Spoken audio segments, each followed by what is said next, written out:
नमस्कार, प्रणाम आप सभी को। आप देख रहे हैं हमारा YouTube channel untouched with Ravi और मैं हूं रविकांत शुक्ला। आप सभी के समक्ष पिछली कविता मुक्तक एक आपको सुनाई थी, जो गांव के परिदृश्य से जुड़ी हुई थी। ना धूप लिखूं बस छाँव लिखूं, जब भी मैं अपना गांव लिखूं। बहुत सारा स्नेह, प्यार, आशीर्वाद कमेंट के रूप में हमें आपका मिला। कई अग्रजों के फ़ोन कॉल भी आए और व्हाट्सएप पे उन्होंने शुभकामनाएं दी। ये हमें और आगे के लिए बढ़ने के लिए प्रोत्साहित करता है और आप सभी से ये आकांक्षा भी है और ये अपेक्षा भी है कि आप सभी लोग हमें अपना प्यार ऐसे ही देते रहेंगे।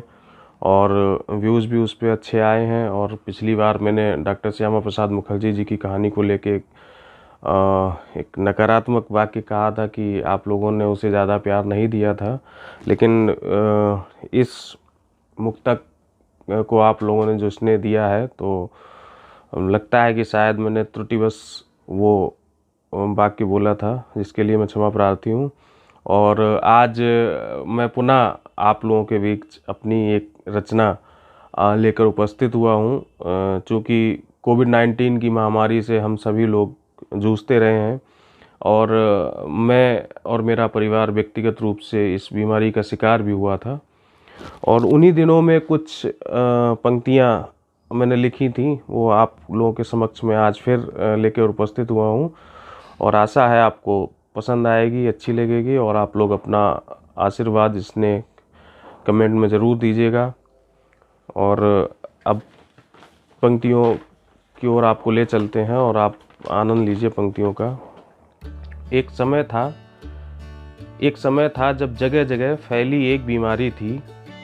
एक समय था जब जगह जगह फैली एक बीमारी थी। कोई और नहीं, वो कोरोना की महामारी थी। कोई और नहीं, वो कोरोना की महामारी थी। सड़कों पर पैदल चलती हुई सवारी थी। सड़कों पर पैदल, आप लोगों ने देखा होगा कोरोना के समय जब सब बंद हुआ तो लोग अपने काम छोड़कर अपने घरों की ओर लौटना शुरू किया था। उसी के ऊपर ये पंक्तियाँ लिखी हैं।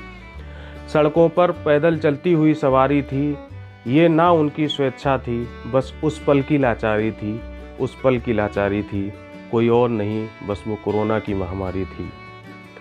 पाने की आशा बस अन्न जल, पाने की आशा बस अन्न जल, खोने को दुनिया सारी थी।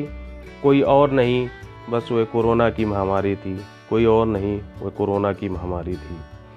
रोजी रोटी से दूर हुए, स्वामी की डांट करारी थी।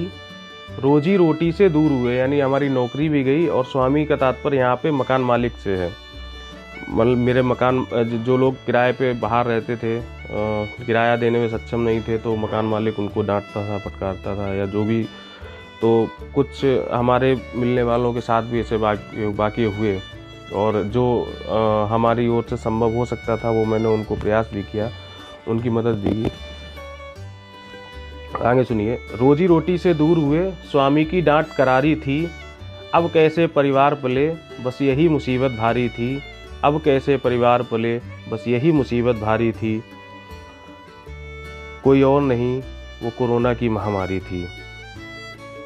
भगवान स्वरूप समझा था जिन्हें, भगवान स्वरूप समझा था जिन्हें, मानवता उनसे हारी थी। भगवान स्वरूप समझा था जिन्हें, मानवता उनसे हारी थी। हाँ, मैं नहीं कहता सब थे, हाँ मैं नहीं कहता सब थे, पर जो भी थे उनकी जाहिलता भारी थी। कोई और नहीं, बस कोरोना की महामारी थी। कहने को तो वह महामारी थी, कहने को तो वह महामारी थी, पर प्रलय भयंकर भारी थी। कहने को तो वह महामारी थी, पर प्रलय भयंकर भारी थी। मानवता को परखने को ईश्वर की अग्नि परीक्षा जारी थी। ईश्वर की अग्नि परीक्षा जारी थी। कोई और नहीं, बस वो कोरोना की महामारी थी। सरदारों ने प्रयास किया, सरदारों ने प्रयास किया, हाँ करनी उनकी तरफदारी थी। सरदारों ने जो प्रयास किया, हाँ करनी उनकी तरफदारी थी, पर मनसबदारों ने जो हस्र किया, वो लूट बड़ी करारी थी। वो लूट बड़ी करारी थी। कोई और नहीं, वो कोरोना की महामारी थी। माता पिता और स्वयं की जंग अभी भी जारी थी।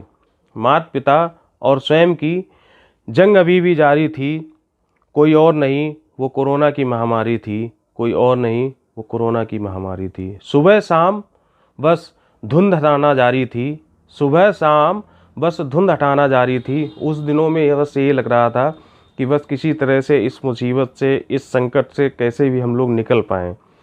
उसी से संबंधित ये पंक्ति लिखी है मैंने। सुबह शाम बस धुंध हटाना जारी थी, एक दृढ़ इच्छा शक्ति जो भारी थी, एक दृढ़ इच्छा शक्ति जो भारी थी, वो स्वदेशी वैक्सीन बनाकर ही हारी थी। कोई और नहीं वो कोरोना की महामारी थी, कोई और नहीं वो कोरोना की महामारी थी।